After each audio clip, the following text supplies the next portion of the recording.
لبنان میں ہزاروں شہریوں نے ملک میں بدعنوانی اور شہری سہولیات کی فراہمی کی خراب تر صورتحال کے خلاف احتجاج کیا۔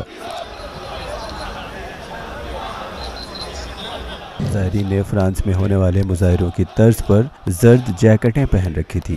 انہوں نے دارالحکومت بیروت میں وزیر اعظم کی رہائش گاہ تک مارچ کیا۔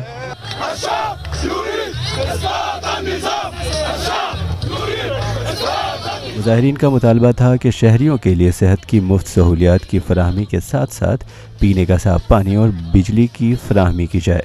گزشتہ چند ہفتوں سے لبنان کے مختلف شہروں میں حکومت مخالف مظاہرے جاری ہیں۔ قابل ذکر ہے کہ رواں برس مئی میں انتخابات منعقد ہونے کے باوجود لبنان میں اب تک حکومت نہیں بنی ہے۔ We are here to fight against the corruption of the state. We are here to bring back our services, our social services. We need our rights. We need to live as a human being.